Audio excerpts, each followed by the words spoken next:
I'm like, all right, you guys, we are live, man. We are here, Juneteenth, man. Hey, What's man, up? Woohoo! What's up? you know what I mean? We down here. We got some extra. And look, I got a soapbox to get on.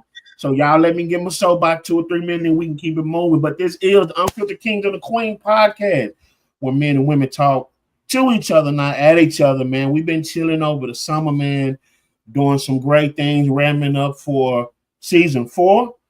Like we always say, man, we want to still touch bases with our family, man. We don't want to get lost in the sauce. And so every Thursday we try to come on here, kind of tell you what's going on in our lives. Definitely want to hear from you all. And so that's what we'll be doing here for the next 45 minutes to an hour. But before I get on my soapbox, man, I can't do it alone. I want see if my team want to shout out anybody or introduce themselves for those who are new around these pods. In, in, Already. Hey, in, good evening. I'm Diana. Yeah, so that's all you need to know is my name, really. And look, I want to say this right now, and you can come at me if you want to, because we live. She is not as nice as y'all as she portrayed on this screen, y'all. Like I have people come in Very nice person. and compliment, and who is her? She's speaking. I'm like, look, if y'all sitting these meetings, bro, like, no, bro, that's not it. But What are you talking about? oh my god, I'm not gonna go there. She got y'all fooled though. That's all I'm saying. Hands up, don't shoot. Juneteenth, you know what I mean? But okay, you know what I'm saying.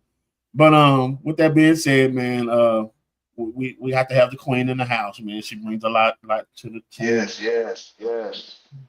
See, Frankie, I'm you know, ready. don't introduce yourself, boy. You might get You know, locked out of the you know fellas Frank up convention. here, Listen, GQ dog. Shouts out to the Zulu. Happy Juneteenth to everybody. CB4 Absolutely. boy, because I'm black, y'all. Yeah. I'm black and I'm black and I'm black, And I'm y'all. black, yeah. And I'm back because I'm black. Right, man. Man, I had so much ammo. I was like, you know, I'm not gonna even do social media like that.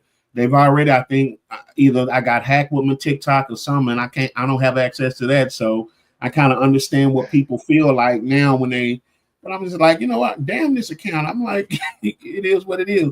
But look, so for everybody, I don't believe I'm working on Juneteenth, but I have a project I'm working on with my manager, so I'm there. So I digress.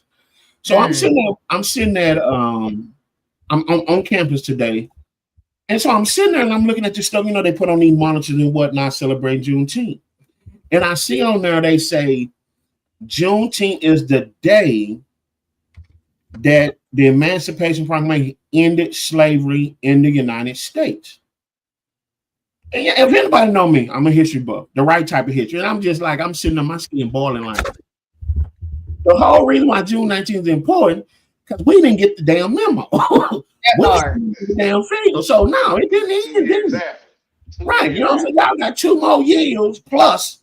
You know, that's a whole nother story. So I'm just sitting there like, but it's a serious conversation. I want to open it up. Like, as much as I got frustrated, I'm just like, why don't we feel some type of way as a whole? Because to me, that gives others permission. No one's gonna care about yours more than you. That's what I'm getting at. That's it. And I know that was some strong point, but I'm like, but that's inaccurate. Mm-hmm. I bet you July 4th, they're gonna have stuff accurate. So I'm just like, it was kind of like a happy face sad because I'm like, okay, I get it and I'm upset about it. But I'm like, why do you think we're always giving passes on stuff like that until something happens? Like till it knocks on our door, so to speak. And even then we'll rant about it and post about it. But like, why do you think the collective is kind of like we just showed the show? Like even Juneteenth as a whole, to be honest. Like we know Yeah. it's a holiday. It's been a federal holiday for 4 years now. Yeah. But why do you have y'all ever thought about that having to comment on that? Like it's like, it's okay when it comes to us, but other things it's kind of like, we fall in line, so to speak. Is that something y'all notice or y'all got an insight on why that could be? Well, I'm sorry. What was the question? Like we're so passive when it comes to stuff of ours. Like on St. Patrick's Day and now July 4th, like we're all in. Like we you know what I mean? Like it's for regalia, but when it comes to our stuff, like we get passes on downplaying it, or in this case, getting it just inaccurate altogether. Yeah, you got to realize too, man. Like again, listen to what you said. Nationally, it's been 4 years. You know, uh, all those other holidays been around since our parents were kids or our grandparents, were kids. So it's easier to celebrate. You know what those are. You know the Valentine's Day. You know the Cinco de Mayo's. What else? The St. Patrick Day, Yeah. because these were holidays you were celebrating before you even knew anything. The Christmases and all this other stuff. You know what I'm saying? And if you like, I guess from our age range, and take it further back, only time you really knew about people celebrating Juneteenth were people in Texas. You see what I'm saying? And if people, those people that ventured off from Texas to go to other states to tell everybody, like, yeah, we do this every June 19th, and this because it was like this or like that. 2 years, we found out our state, preferably found out 2 years after the Emancipation Proclamation, when the Union soldiers say, hey man, y'all know y'all ain't gotta do this no more. You're right. You know what I'm saying? So Put that pitchfork down. I think it's because the newness of it, and it's I think it's just the newness, man. And What I hear you also saying in there without saying is that we don't educate ourselves. We don't care to educate ourselves. Because even down here in Texas, and I'm from Texas, like it's like we'll celebrate Cinco de Mayo from the pageantry standpoint before, even some that was, in our backyard, so to speak, because I can see other states, but here in Texas, like, you knew about it before, it was a national holiday. It's just that, like, I like what you said. We don't care to educate about ours for as a purpose more than kicking it if we just keep it in a buck. You hear what I said? It would have to be. You have to look at it too, man. Again, who sits on like those board of directors for let's just say McMillan or what's another big textbook company or who writes the agenda when we think about schooling and history. We just recently in years are disagreeing about the whole why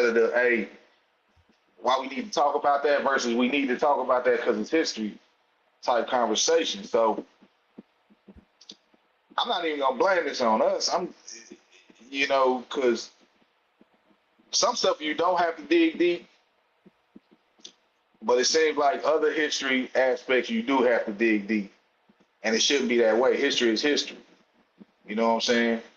But it can kind of veer off into conspiracy theory territory. But it's again, it's who sits on these boards and who divulges. Well, we could teach this, or we could say this was that, and hope people don't think nothing of it. But some will venture off and get deeper into it.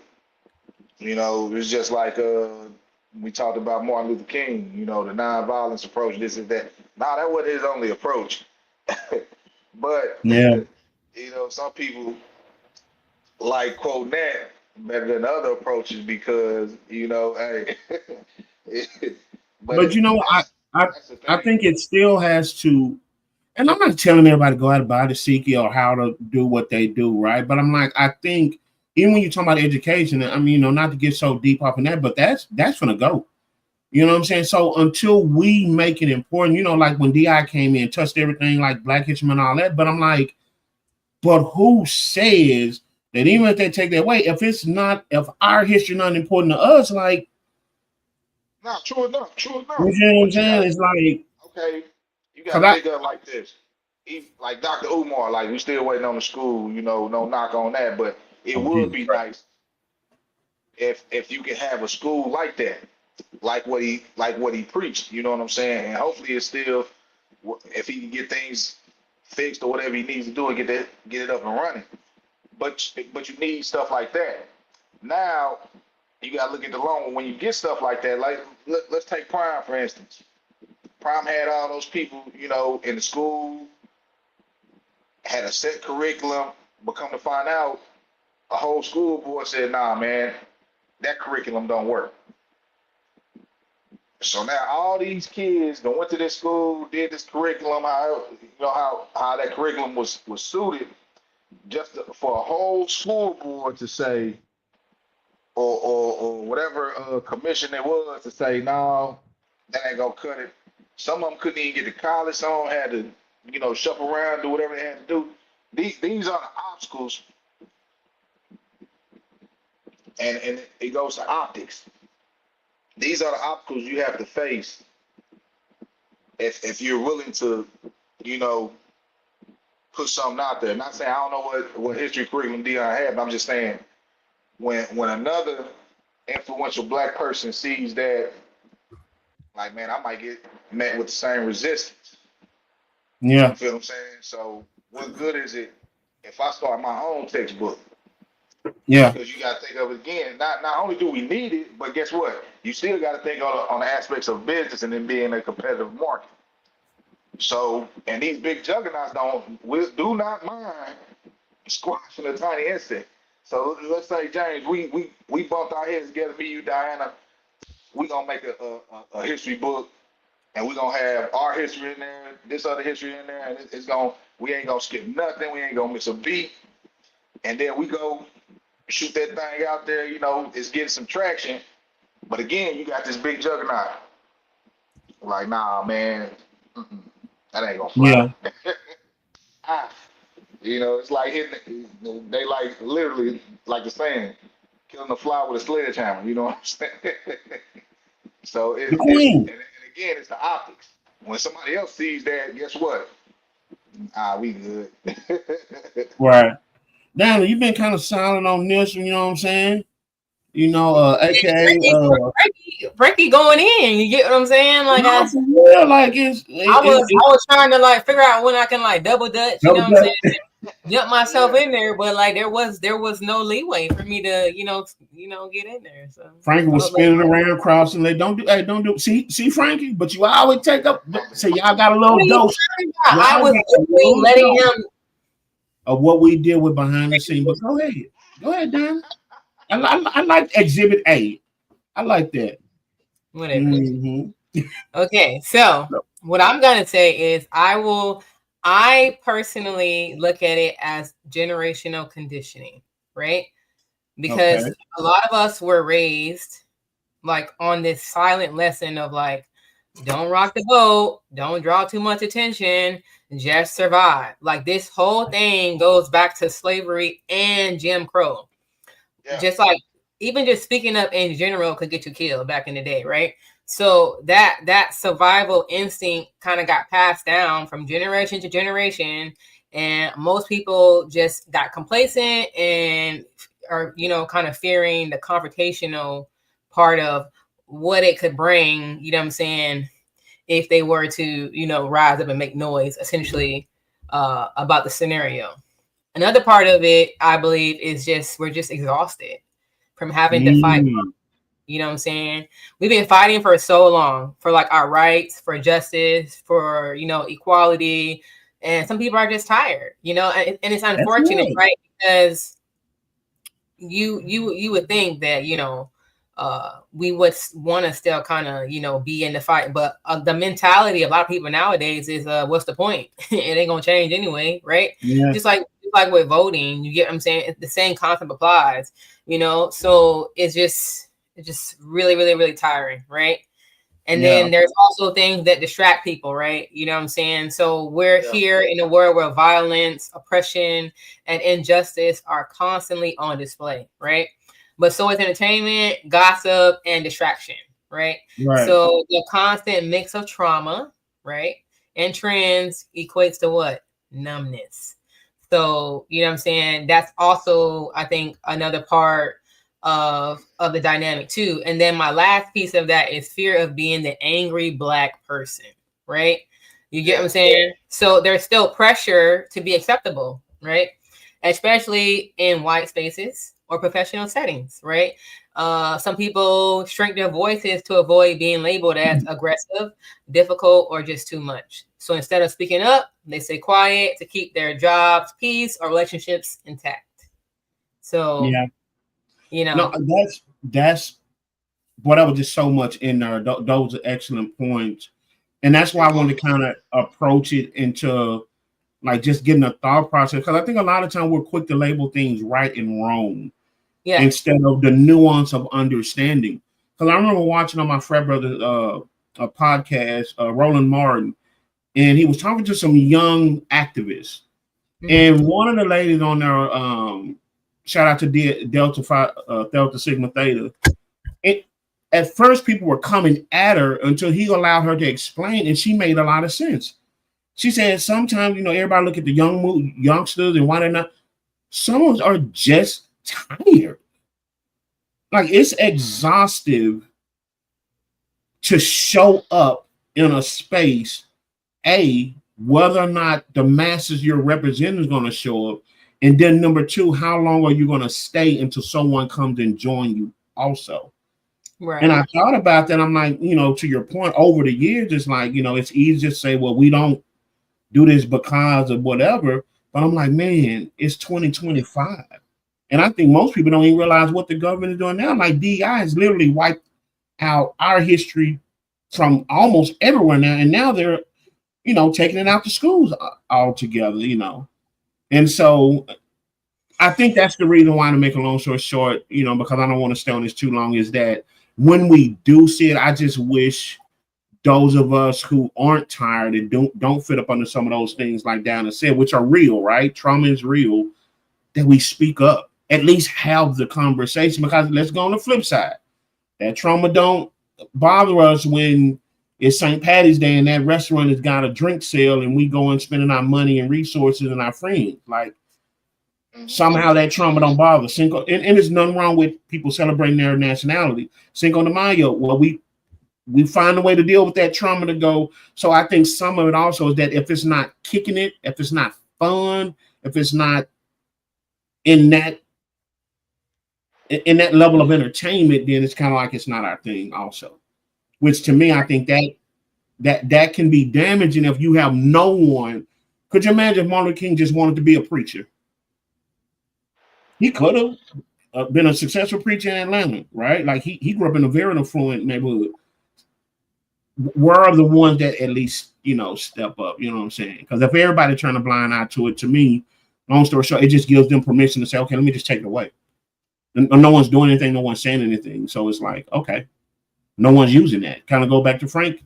Frankie said, okay, if no one's using it, well, hell, now I can justify there's no purpose for it. No one's speaking on it. So right. So before we move on from that, so you said those two holidays, right? And what do those two holidays involve? Kicking it, drinking, right? Yeah. So what better way to suppress your trauma than to drink? There you go. Now see. So when you ask that question about like why we celebrate these, those holidays, I mean, wouldn't you want to celebrate them if you didn't want to deal with your trauma either? that's basically what that is. You get what I'm saying? That's one of those avenues that people take when they don't want to deal with their trauma. And most of the holidays, if we're being honest, they all involve drinking. Mm-hmm. You get what I'm saying? They all involve drinking. And what's the best way for you to, you know what I'm saying, for whatever amount of time, you know what I'm saying, suppress your trauma? Yeah. Those holidays, So that's the reason why those holidays are inbred the way they are, because I mean, if we're being honest, everybody has trauma. You get what I'm saying? Right. There you go. Yeah. A lot of people, with their trauma, they don't want to, go through it and deal with it, so they suppress it. So they use those holidays, hell, every day, if we're being honest. For most people, right? Suppress, because why would you want to do that? You get what I'm saying? Why? Yeah. And you know what, Diana, and I will say this also, and this is probably a whole nother conversation.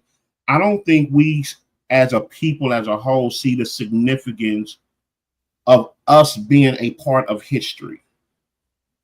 All right.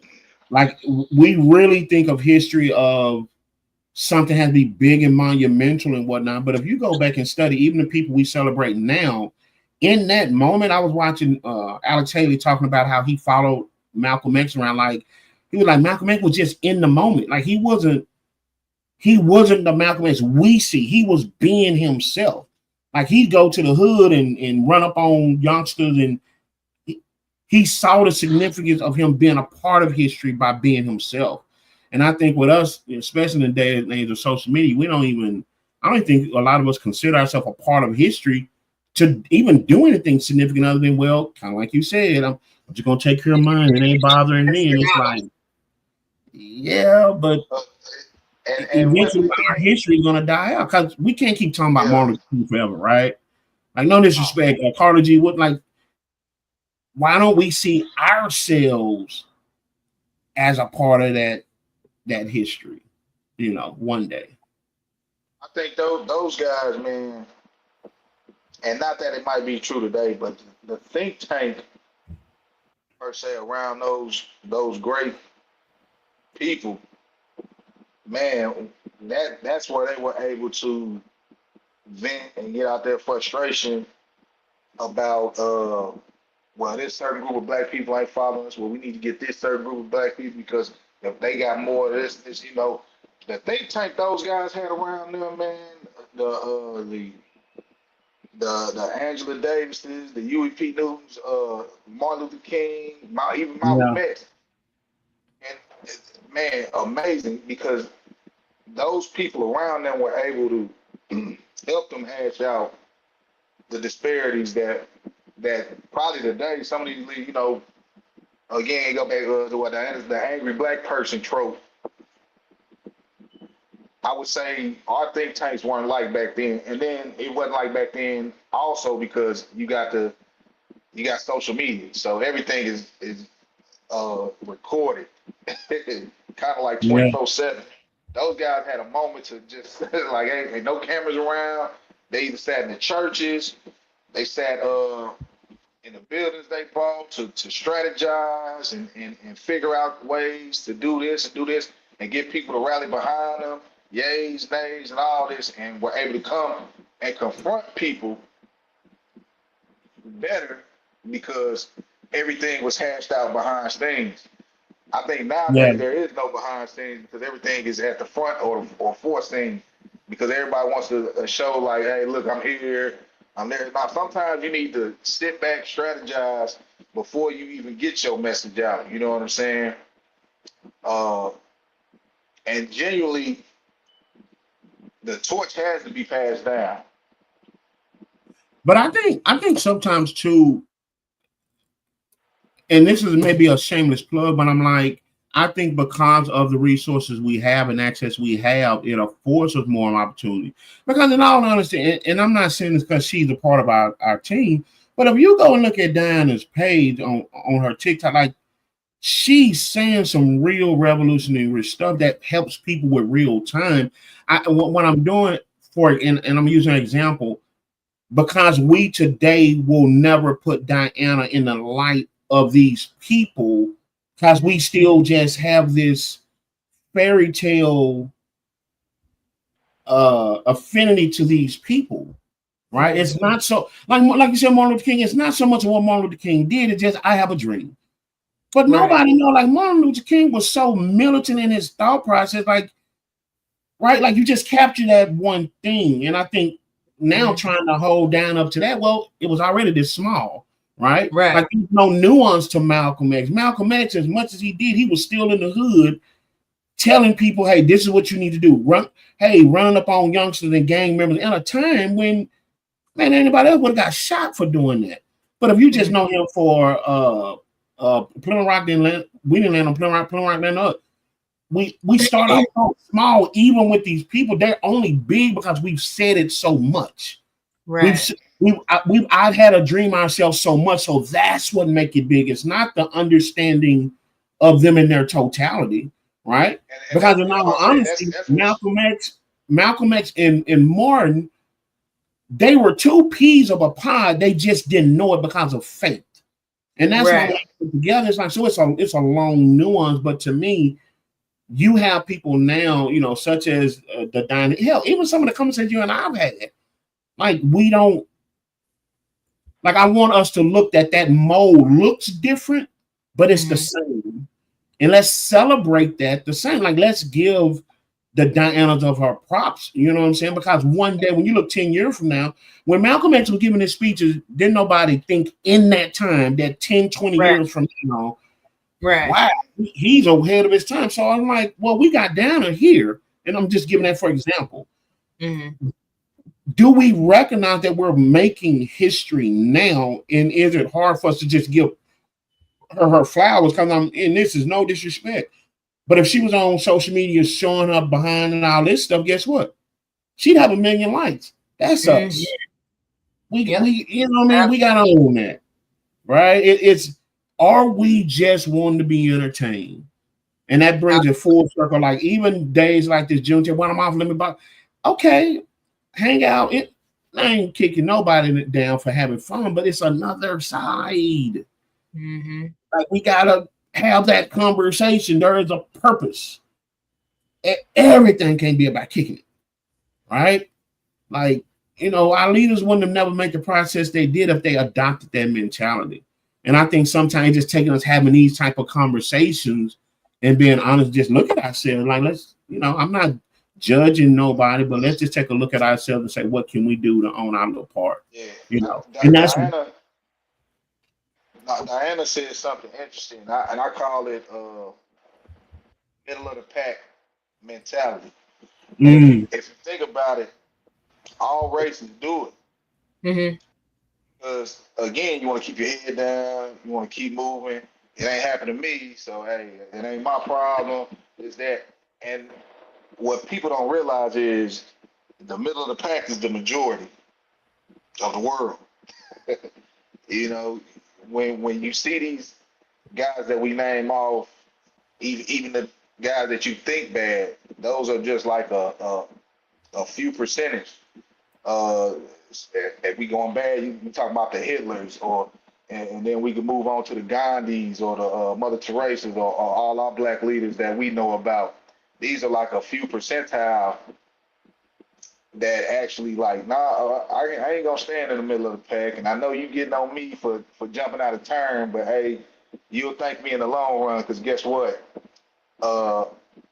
Even though I ain't gonna shun you right now for trying to stop me, I'm still doing this for you.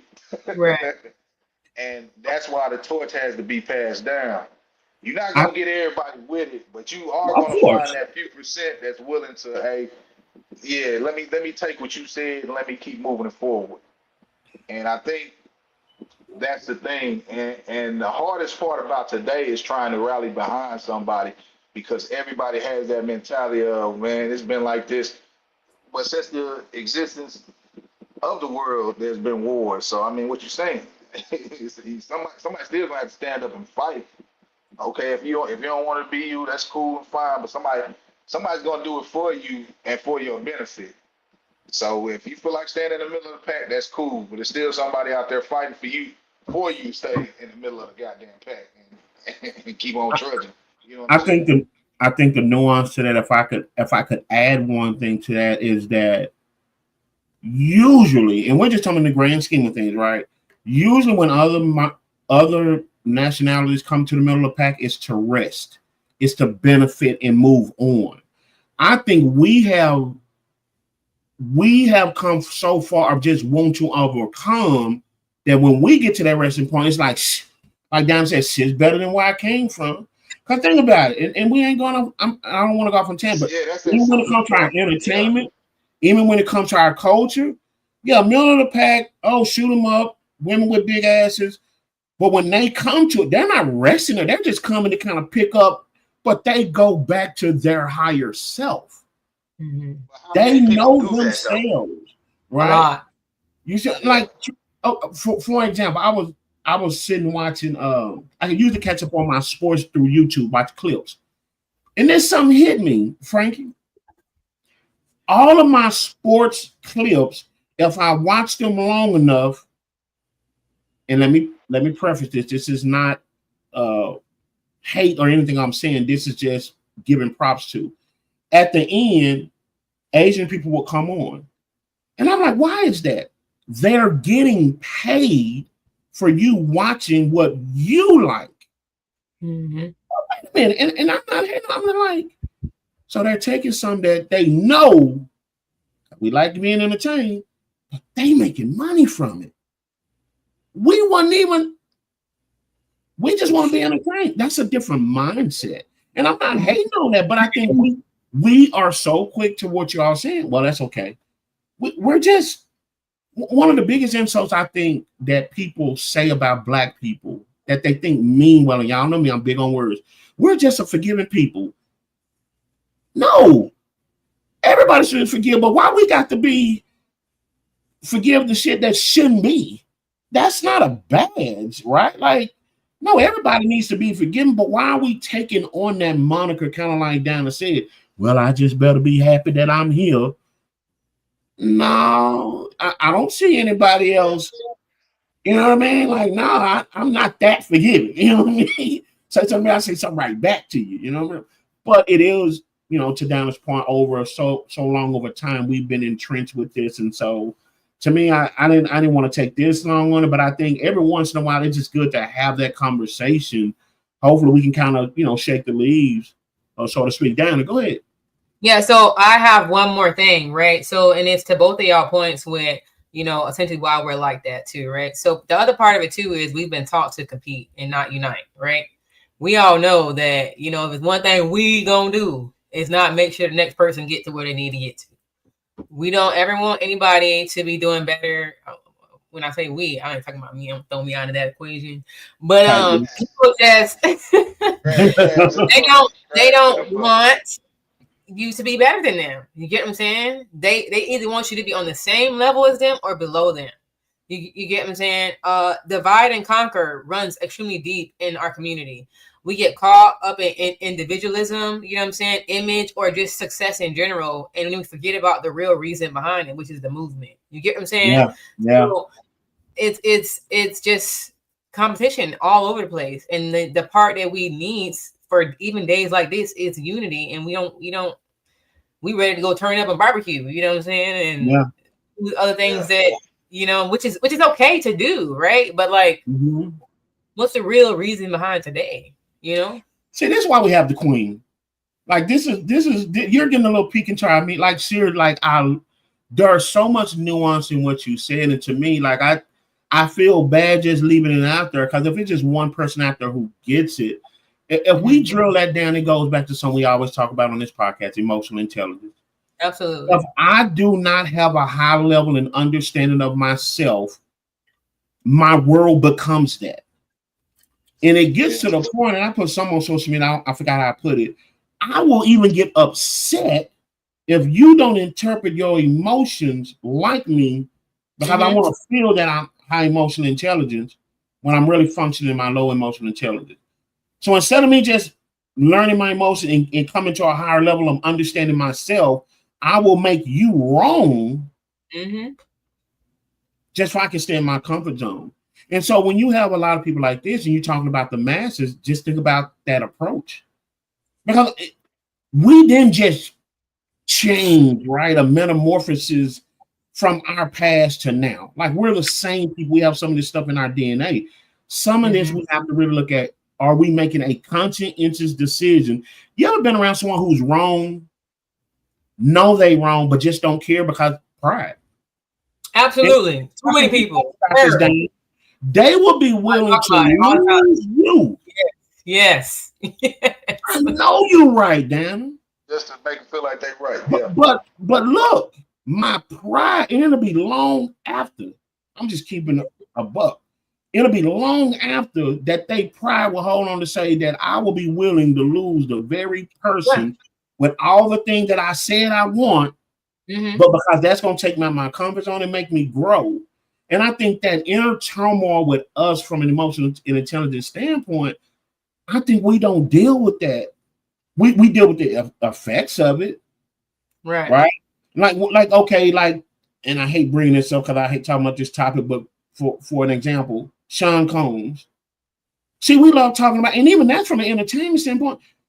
This man been needed help. He been should have been locked away. Look, why now? Because on TV and in camera, then we shot, and we really don't even care about the solution, to be honest. I was telling someone the other day, you don't think they put Cassie on there because they give a damn about Cassie? It was still about the toxicity to sell the story. Yeah. But this woman that went through this, fortunately made it out, literally got another child and going through this. And here's the thing, everybody care about Cassie. Could you imagine this child in a day and age? She is literally will be conceived around the time where this stuff is just going to be on YouTube. Well, Are we really thinking about the best interest of his kids watching it too? His kids, unfortunately, right? Because here's the thing about it, as wrong as he is, those kids don't deserve, and I don't care how much money you have, guess what? When you step outside, we all know names hurt, right? Are we really worrying about these kids' mental psyche? And so to me, I sometimes just think we operate too much from a feeling that we haven't even verified. Do we understand? Hey, I'm angry. Jane, why are you angry? Well, if I don't know why I'm angry, I'm gonna be disrespectful on this part. No, that don't give you a permission.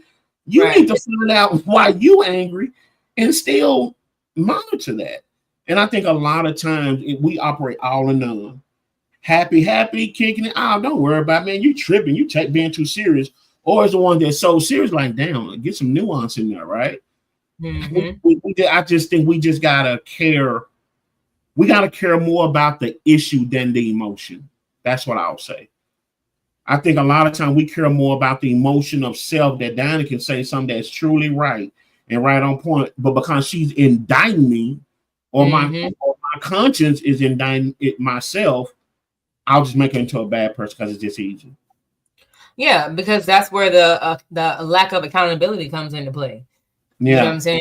If I'm cool with you, or we're good friends or whatever, you already know how I operate. So if you come to me asking me a certain question and I give you an answer, and you want to battle me in the question, you ain't got to worry about me giving you another answer ever again. Because you just proved to me right here and there that me giving you my opinion and how you took it, you know what I'm saying, is more important than what my opinion actually was. Yeah, it's strong. You know what I'm saying? It made sense, right? So that was the issue of it. You know what I'm saying? You knew what I was saying made sense, and my opinion was gonna, I don't know, alter whatever decision you were going to make. Which that's not why I'm giving it to you. You get what I'm saying? Yeah. At the same time, you took what I said and you turned it into like this the demonic possession, all because it was right.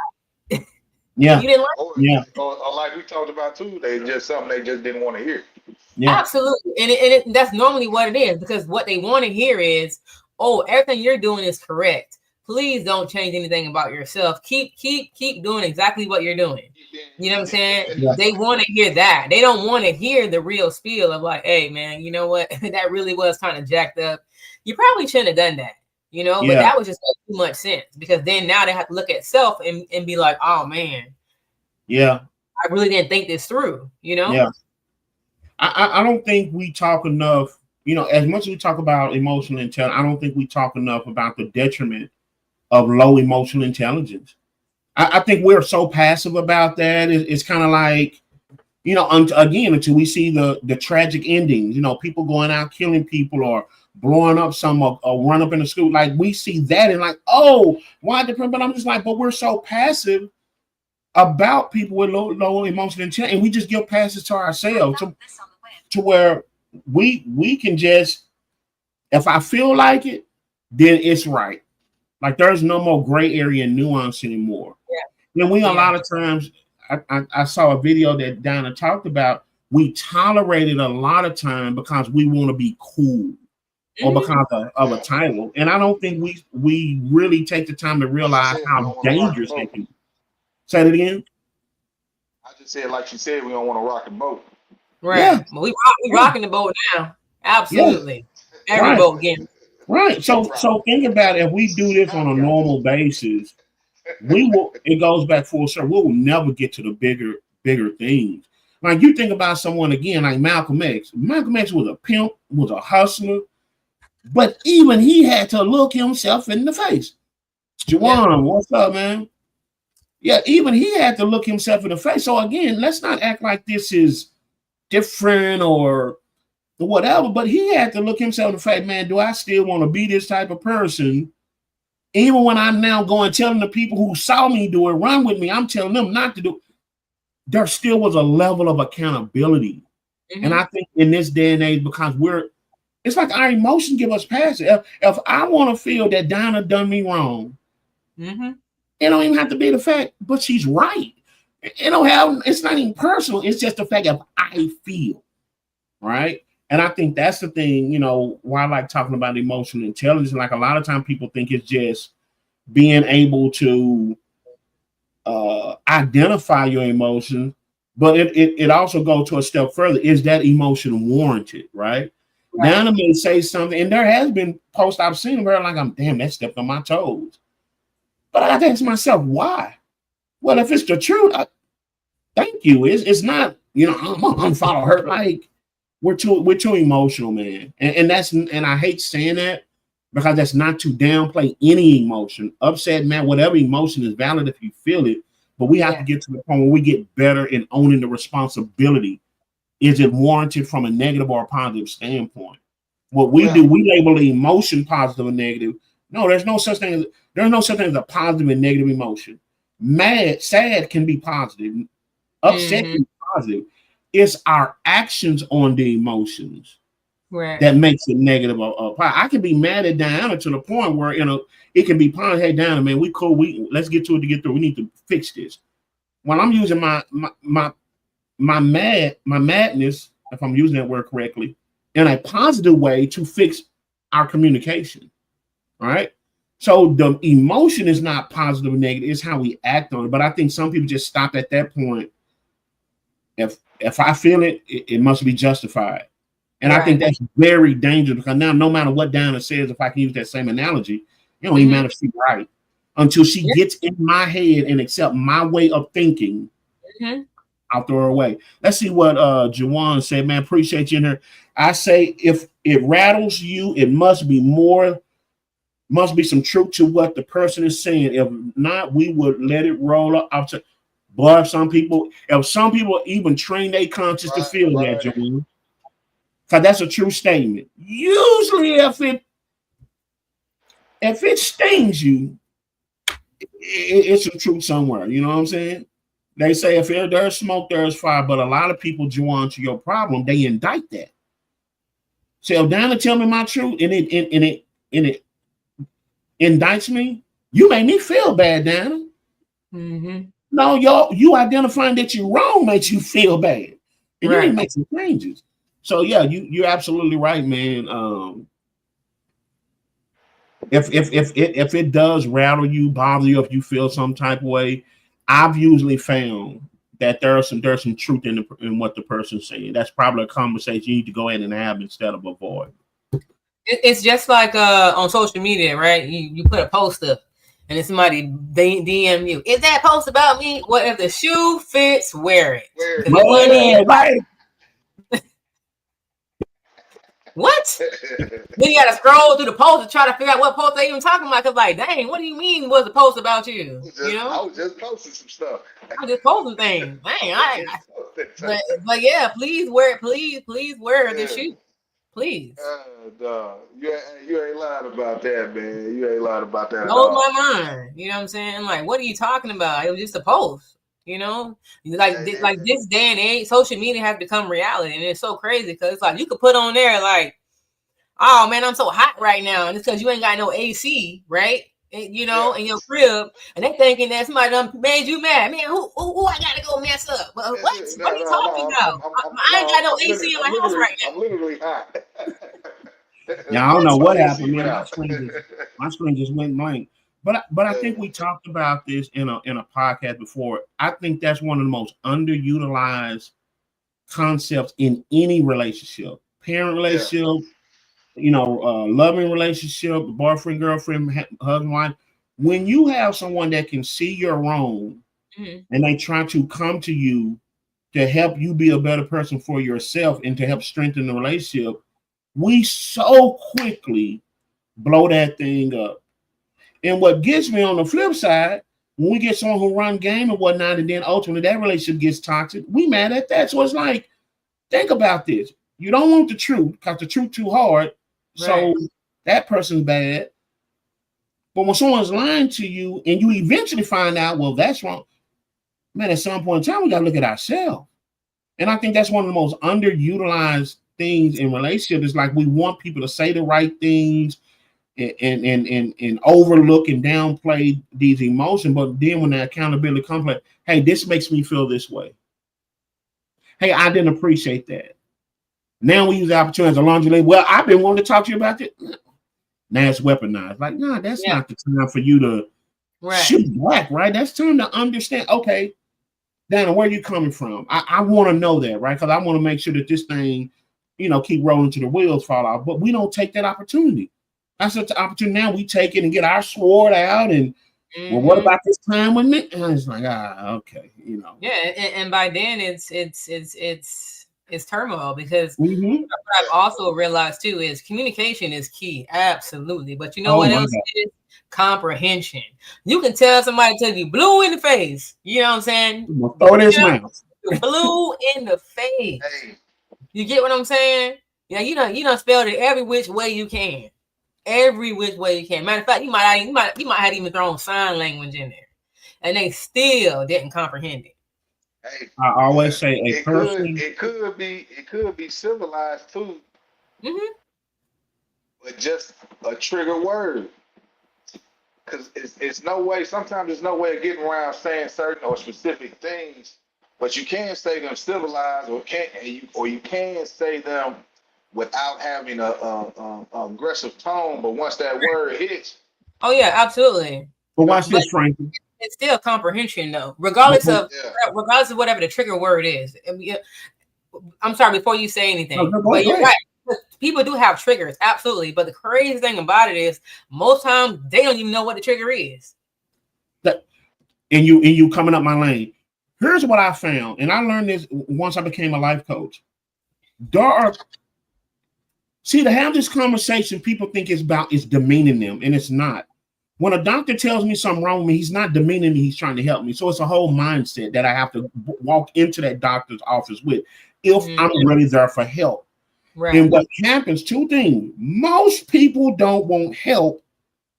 They want understanding. And I'm here to say, and I will take any backlash, understanding don't mean ish if it's not well-intentioned. All right? There is no understanding to what Sean Combs is doing. There's no understanding. We got to look at the fact he's wrong, and now we can understand after the fact. Now we got to, and a lot of people have a hard time admitting that they're wrong. And number two, and this is where we go back to my low emotional intelligence. Some people speak in such low emotional intelligence that positive speaking is offensive. Yeah. It's almost like just going to a baby speaking correct English, and that baby can only Google Gaga. Yeah. And I think what happened, that intimidates people, because sometimes people can see their mirror, right? Like if you go watch Diana's page, like, and sometimes she use humor with it or whatnot, but for the most part, if you follow her long enough, you can start seeing.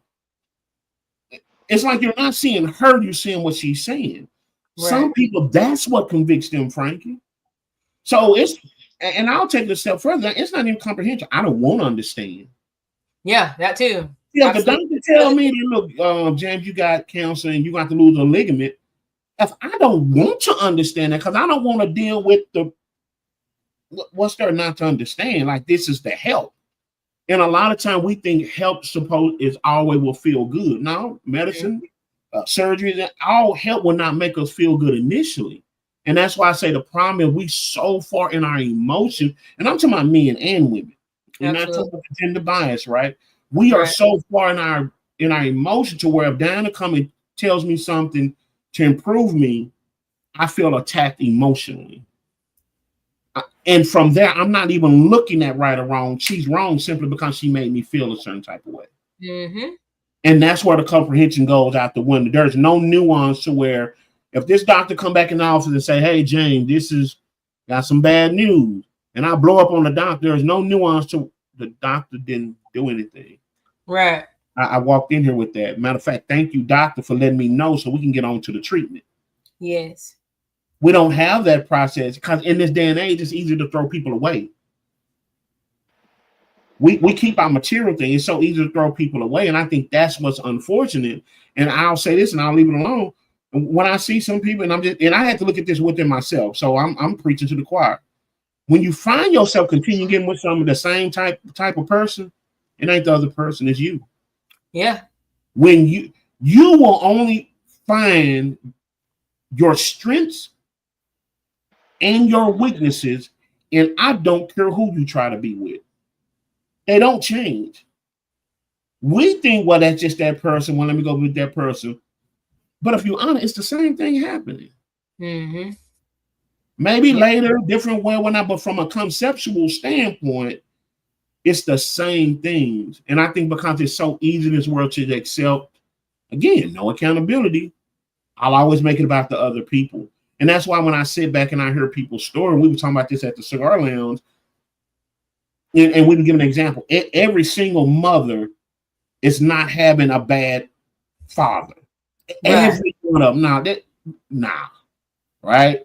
Like there are some good guys out here that you just effed up on in that situation. Right? We have to get to the point full circle, like where is the accountability? And I think we miss that even in conversation in family and friends when it's time to hold each other accountable. Because that may be my weakness, Dana. You make me see something within me that I don't see. Mm-hmm. When did that quit being the blessing? Right. Shit, if someone else over here tell me, I can see that I don't really trust them like that. But if you come tell me, when did we as a people, as a person, we knocking them like the stranger? Yeah. Then where we go get that help? We get ready to go. We getting ready to now surround ourselves with yes men, yes people. And I think that's so sad. A lot of people don't want to admit that, but sometimes people, and I think Frankie alluded to it, some people can get so, no, that was Diana, can get so exhausted and tired, they just learn how to accept you and deal with that and tolerate it. Yeah. And one thing, they're my friends. Well, no one else says it. Well, they know you're not going to change, so they've learned to deal with it. Mm-hmm. Think about it. Which is even more draining, right? Because it's like, because at some point, somebody's going to start growing, right? There's going to be some growth that's going to happen. And when you go through that growth, you know what I'm saying, you look at your circle and people around you, you know what I'm saying, and you're growing, and then they're still stuck, you know? But it's so subtle sometimes where it's like, dang, like, I really don't like you. I really don't like you anymore. So let me go ahead and fly away out of the dynamic because you're stagnant and I'm trying to, you know what I'm saying, be where I'm trying to be. We unfortunately here and there now have to cut ties. It's almost as if we penalize the person for the very person we asked God for or we want to be with. And again, this can be in a relationship, this can be in family, this can be in friends. We allow our low emotional intelligence to penalize the very person that we probably need, right? Yeah, absolutely. Someone that can see the thing that I don't see, right? And that's why a lot of times, just being transparent, I'm fearful of being with someone who just came out of a bad relationship. And that's not to judge anybody, but I don't want you taking it out on me because you're trying to protect yourself, right? Because as a man, then I know I can protect you in ways where you're trying to protect yourself. And I don't want to battle with you on that, right? And the female may not see it because in her purview, she don't want to happen. So that's justified, but it's like that. In all due respect, that's not my job, right? My job is not to prove to you I'm not him. My job is to be me to see if that's what you want, right? But I think a lot of times because how can I say it? Because I want to watch my words. Unfiltered. Let's go. Okay, Yeah, unfiltered. yeah, A yeah. lot of times it's easier. It's easier to placate the low emotional intelligence. And again, audience, we're not talking about stature, who's more important. It's easier to calm a baby, what I'm saying. Google Gaga put some in his mouth. Now, that could not even be what the baby need, but guess what? I took care of that issue. Right. But like Dana said, as we grow and we're more nuanced and we say we're grown, we should be able to engage a conversation without throwing the person away. Right. Yeah. Or making the person wrong, right? And even if we do go through something, look, watch this. I'm the type of person, even in 2025, I tell people from my ex back in the day that cheated on me, in 2025, I still deal with trust issues. That don't make me weak or whatever, but that's an honesty. Because first of all, how would I ever, to Dan's point, get better on something if I'm not being honest with myself? And number two, why I'm gonna do someone else wrong by trying to be something, and that may endanger that may do something wrong to them. I may not trust them in a place where that have nothing to do with them. So I think having that honest conversation, I don't think we understand how detrimental it is. We look at stuff, how much money you got, what you popping, what you look like, and all this stuff, but we can't sit down and have a regular damn conversation without throwing each other away. I can find someone to go on a date with. I can find someone to do these things for me. Can I find someone we can have a conversation about us all the way to the end and keep it 100? Right. Without it getting personal. Do we have the emotional intelligence to say, Jane, hey, this is something that you did. I don't like that. How can we fix that? And we can get to it to get through it, like I always say. Hey, Dana, when you do this right here, this is how it makes me feel as a man. This really tears me right here. What are some ways that we can we have them conversations, but we so surface level? Yeah, very surface level. Absolutely. The big stuff won't matter because this is everyday stuff. And that, and I'm not one of them type of people, y'all, that I'm always going to talk about something that's negative, but I think one of y'all said, but why are we downplaying it? No, that's real. A lot of things we don't look at ourselves and say, okay, that's what I love about Frankie's story. Not just saying it because he's my Masonic brother, but I saw him go through every stage. Okay, this what happened. Okay, let me think a little bit more. Okay, I got to get this done. Okay, that's not coming. Okay, now let me revisit here. Like, we don't go through that true process, right? Just like I say, a doctor give us, say, here's what you have to do to get healthy. Try skipping some of them stages. We're going to do more harm than good. And I think that's the ultimate thing that's so dangerous, where everybody everybody emotion want to go first. Well, it's easy to deal with that low-hanging fruit, that low emotion, because you don't have to do happy, sad, right, good, bad. But now when we get in the nuance of it, well, okay, Dana, you're not wrong, but Dana, that's not being effective with me. Right. Now we got to have a conversation. Okay, I'm not wrong, but there is a better way to communicate with him. Do I want to do that? We talked about a lot of time, men and women talk. A lot of time it's not the issue, it's our approach. Absolutely. And like you said, somebody got to go second. And I'm not talking about weaponizing it. So, Donna, you got a problem with me.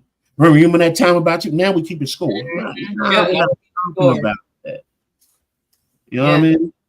So, man, this was a great conversation. Like we was going to go somewhere else, but hey, I think we needed to have this conversation, to be honest. Man. Absolutely. But look, you guys, let me pause right quick, man. We've done a lot of talking here, and I'm glad that you guys were able to join us. Please, please, please, man. Look, we got season 4 coming up, and we would love for you all to follow us on Spotify. That's right. Our first 3 seasons are already on Spotify. So if you want to catch up some here that you like, you want to kind of go back and hear some of the conversations and recordings that we talked about, all of those are on Spotify. And they're also on YouTube. Please like, share, subscribe in those spaces. Yeah. They definitely help us up a lot and help us to continue to grow, man. Like you said, we want to have real conversation. We want you guys to chime in. Sometimes we get tired of hearing from ourselves. And really, it's not about judgment, right? This is a judgment-free zone, but we try to have some accountability as men and women when we're having a conversation. So I just wanted to plug that. And of course, if you haven't done so, join our Facebook community. You can always drop comments there, message us on topics you think that was more important you want to talk about. And then more importantly, if there are some things that you feel you want more information on, we don't have all the answers, but we would like to point you in a direction to get the help, that you need, or somebody that you trust. So our boxes are anonymous, so you never have to worry about it being displayed on social media. But yeah, man, I think at the end of the day, we have to have some accountability. And I think the only way we have to do, we got to get our emotions. Let's deal with them, but we can't stay there. And we have to talk about the topic more than the emotion, right? Yeah.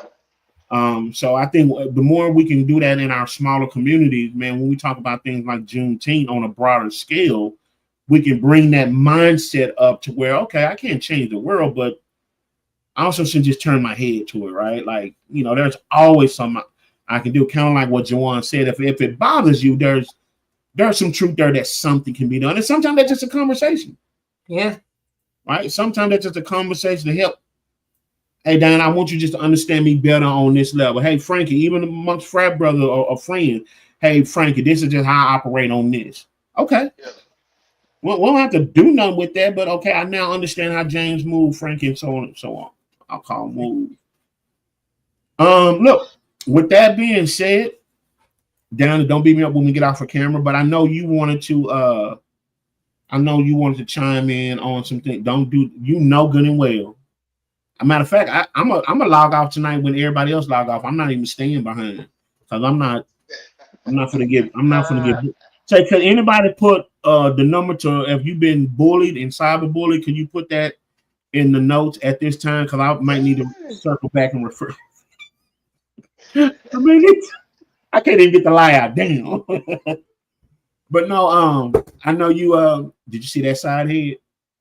See, y'all missing the signs. I'm trying to tell y'all about that. Okay, you gonna learn. No, but seriously, I think you had something before our time get away from here that you kind of want to put on the table. So I want to give some space for that if you still want to share it. I do not want to share it because I don't remember what it was. It was away from me. We were so deep into enthralled in this conversation. Our conversation that my brain after some certain times of it having to be utilized, it kind of shifts things. So yeah, but look, I do remember this part of the conversation. And again, I don't know if this your point. My mind has shifted somewhere, but I think it's something to be said for adults, parents, or whatever capacity you want to use, that find themselves having to take on more responsibilities due to being single, due to little or no help, whatever that looks like, that they have to take on these responsibilities, and there are no commercial breaks, right? Yeah. I think it's so easy, and I remember saying that it's so easy to just give that pass and title and impetus to everybody. And I'm like, everybody don't deserve it. But I do think when we find those situations where it is deserving, it's like, hey, let's really think about that. And we were just talking about finding those ways. If you find yourself being one of those people, how do we reset ourselves? Everybody can't go out of town. Everybody can't go out of town, stay as long as they want. Like sometimes life just goes. And sometimes we have to be masterful in being intentional in not telling ourselves that we're just there for the responsibility, but we're also there for the recharging, right? Because we as a people, and more specifically, of course, this is Men's Mental Health Month, we're running ourselves in early grades, having accomplished a lot, but we haven't honestly lived a life to fully enjoy it, all right? We've 100% worked on it, but we've only enjoyed 40% of it or 60%. So it's like healthy and maybe not as much as accomplished, if that makes sense, versus I've accomplished all this, but now, kind of like athletes, do I enjoy the quality of it? Yeah. And I think that's an ongoing conversation, because a lot of time when our heads down and no responsibility coming, like, don't take no commercial breaks, right? We don't get a chance to look up. But I think in having those conversations within your family, within your friends, and that step where I know Frank and I, man, it'll be nothing. We just go sit in the garage, go to the online. We're just going to have a stick. you know, a cigar. That's not nothing major, but man, I just need that to recharge. That's the type of day I had.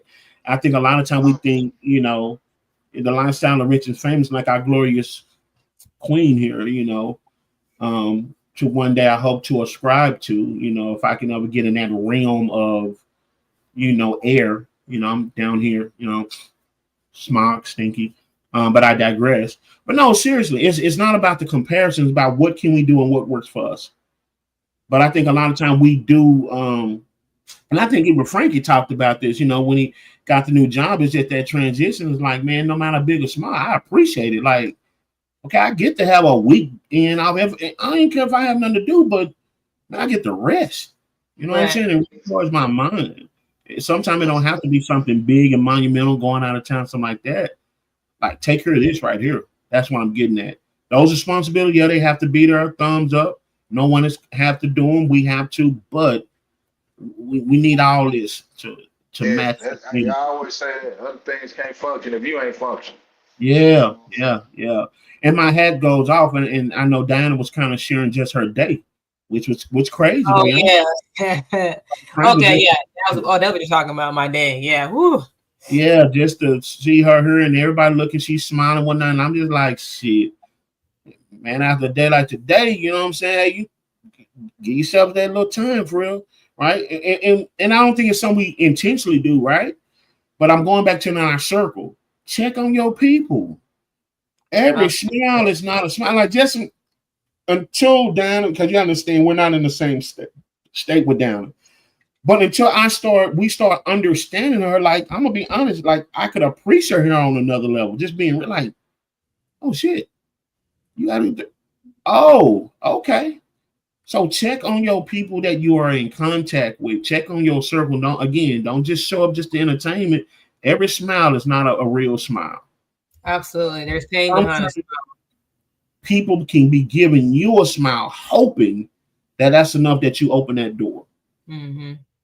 Right, that you open that door and see what's behind that smile. So that's some real talk right there. And so she was sharing her day from her early this morning at 4 something this morning, and to land here and be on this podcast and give the energy that she did and all of that. And it's like, don't take that for granted, man. You know, you could get off the phone and have someone text you, or sitting right next to someone right now that you don't know what type of day they had, and you just assume, well, tomorrow they're gonna get up and do it all over again. All right. Right. So yeah. So I'll explain my day today. So I get up at like 4:30 to go to the gym. And this morning I was so tired from my drive from DC, you know, back to my actual house, that I didn't get up at my normal time, you know, to go to the gym. I was like, I need to rest a little bit, and I'll do it later. And I had to take my daughter to summer camp too. So I was like, so, you know, I was really tired this morning. It was all a blur, honestly. I don't know what my daughter had on. I don't even know what shoes she had on. It was just like, okay, I'm gonna get you where I need to get you to, so I can come back home and go work out. Right. That was my goal. Take care of what you need to go at, come back home. So we go, I drop her off to summer camp, and I come back home, and I'm getting ready to go out the door to work out. And my daughter calls me. She's like, hey, Mom, I need to bring me some shoes. I'm like, what? I'm like, what shoes did you have on when you left the house? And she's like, you didn't look at my shoes? I said, girl, I don't know what you had on. I just know I needed to get you to camp so I can come back and go to the gym. So whatever you had on, I have no idea. She's like, yeah, I need shoes, you know? So, all right. So I'm going back to the camp, drop off her shoes. And then I come back home, and okay, I'm running. I'm about to run outside. Now at this point, it's like 89 degrees outside, you know? Because obviously it's hot now. Jesus. I'm like, whatever. I know God got me, so I'm finna go do what I need to do. So I get out there, you know, I'm running, you know. I got this little guy sitting in this lovely breeze. God got that sun too. Yeah.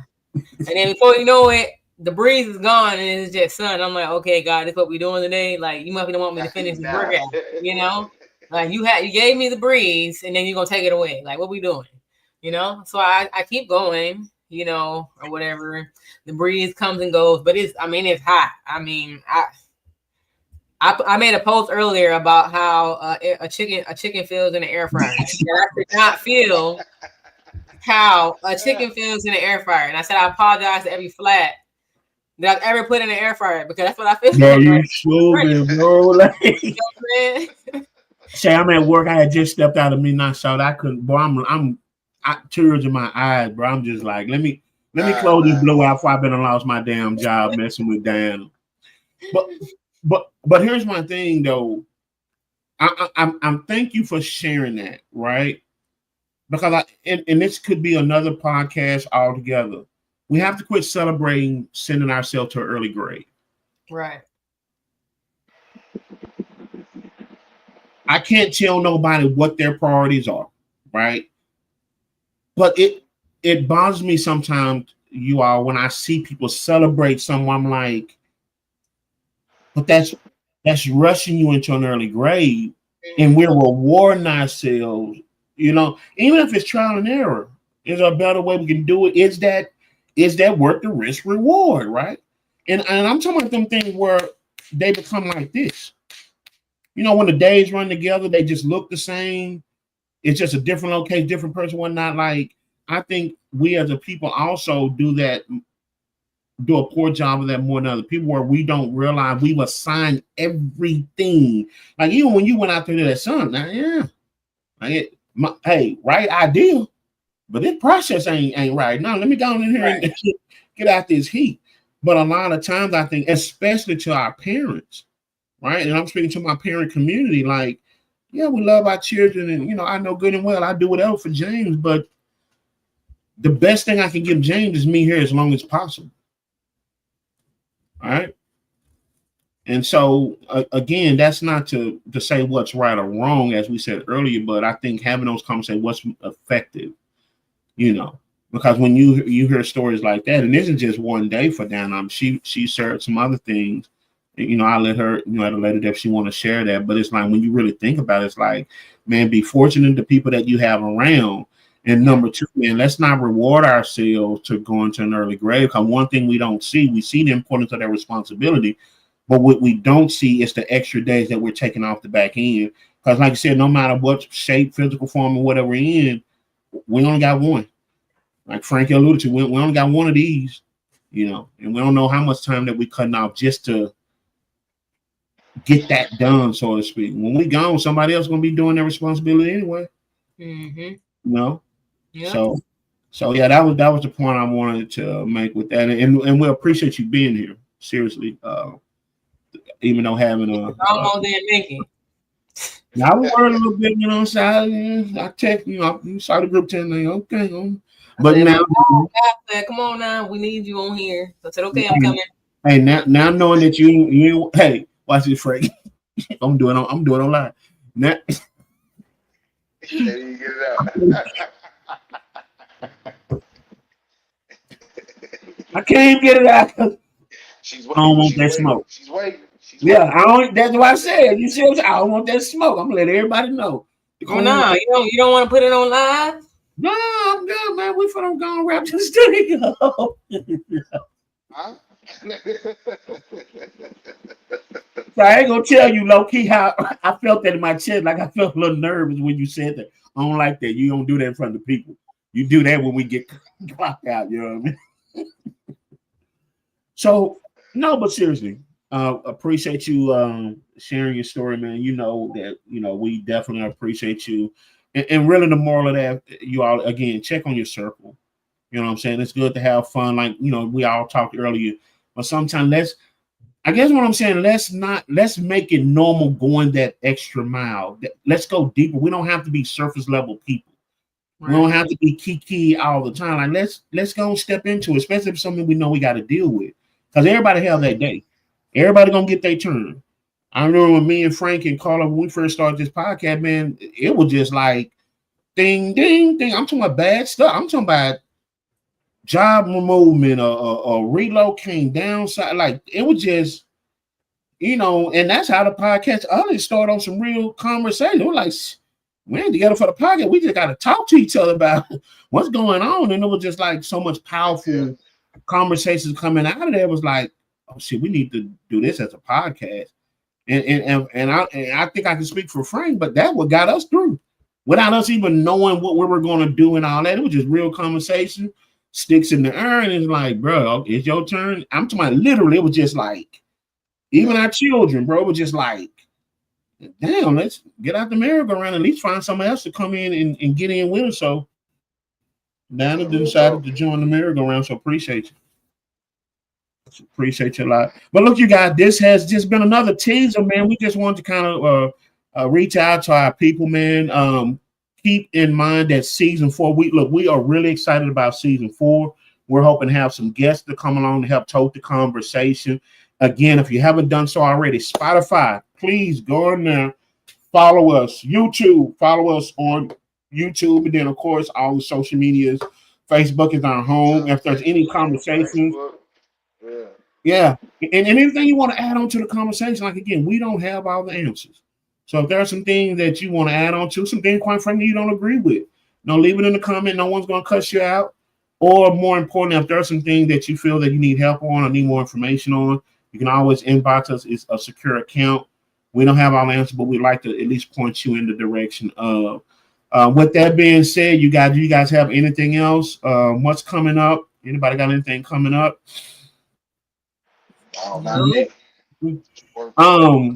Think Better to Be Better, a guide to mental wellness. The book signing is coming in the fall.